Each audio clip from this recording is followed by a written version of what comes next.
For still millions of humans on the planet, that is still their daily reality. Their sense of identity, who they are, is derived from the narrative in their minds. And that's an amazing dysfunction because it creates an enormous amount of suffering that is actually unnecessary.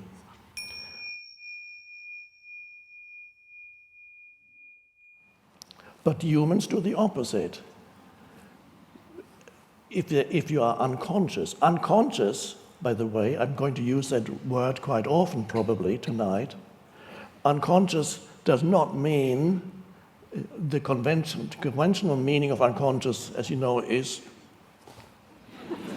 So when I talk about unconscious humans, I'm not talking about, but they're all unconscious in a spiritual sense means completely identified with the compulsive, incessant thought processes in your heads. Identified with every thought that comes into your head. Now, what does it mean when I say identify? Identify means it's to do with identity. It's to do with who you are. It's to do with your sense of self. So when you identify with the thought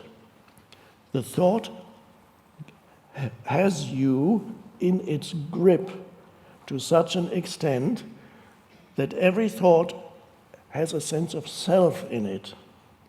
So you derive your sense of self, of who you are, your sense of self, you derive it from the voice in the head. And that is, for still millions of humans on the planet, that is still their daily reality. Their sense of identity, who they are, is derived from the narrative in their minds. And that's an amazing dysfunction because it creates an enormous amount of suffering that is actually unnecessary.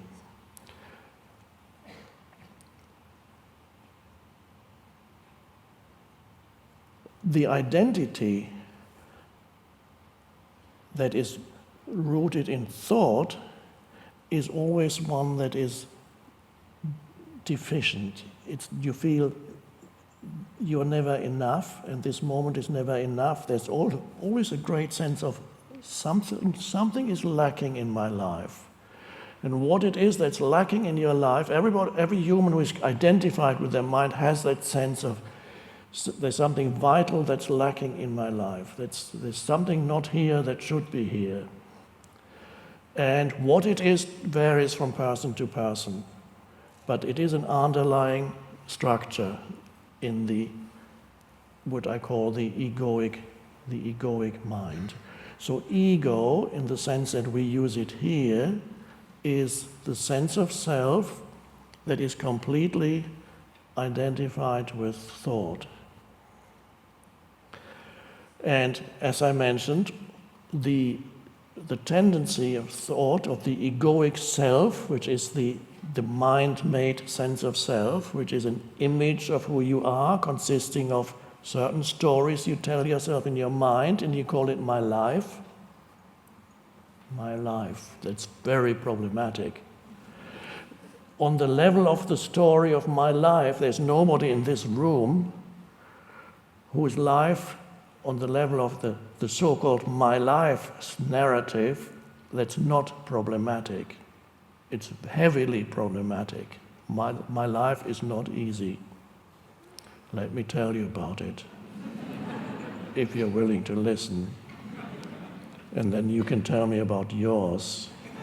I'm sure it's not as bad as mine, but I'll listen.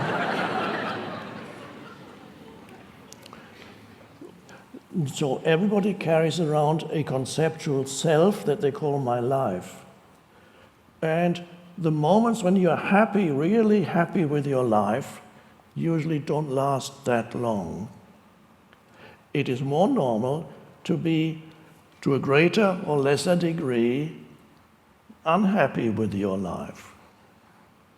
If you're happy today or right now, just wait a little. Because things will change, because humans get continuously challenged by situations, and then you become unhappy again. So the voice in the head, the compulsion, tends to dwell on things that are not good rather than things that are good. Why does it do that? There's so much more to think about when it complains than about something good. Yesterday's sunset, that was so, let's say you saw a sunset yesterday, it was so magnificent. And in the moment of seeing it, it freed you for a moment from the voice in the head, because you just went, wow. And you felt more intensely alive suddenly. Why? You didn't feel intensely alive because of the sunset, or it seems that way. You felt intensely alive because you were so overwhelmed by the beauty of it that for a moment your thinking subsided and something else arose, and that something else was presence or awareness. And you went, and in that moment you felt more intensely alive than you would normally do. Wow. And then, of course, on the next day you can say, that was such a wonderful sunset. I felt so alive. But apart from that, the mind cannot do very much with it. The mind, compare that to complaining about the person who offended you yesterday, how much the mind can do with that, and how it can get in there and amplify the story and fantasize what you could have said and will say the next time. And people in general are so unpleasant, and you don't really want to be here with people anymore, and all kinds of things. So it's hard. On the good things, the so-called, the mind can't do that much with it. It tends to dwell on the negative, and the egoic self, the mind-made self, gets stronger when it can complain about something, and when it can make something into an adversary or an enemy. It loves that because it feels stronger in its sense of self. People do that. There's also such a thing as a collective ego. Nations, groups, entities, collective entities, they love their enemies. They love to make enemies because then it defines your sense of self more, than you feel more yourself. It's all illusion.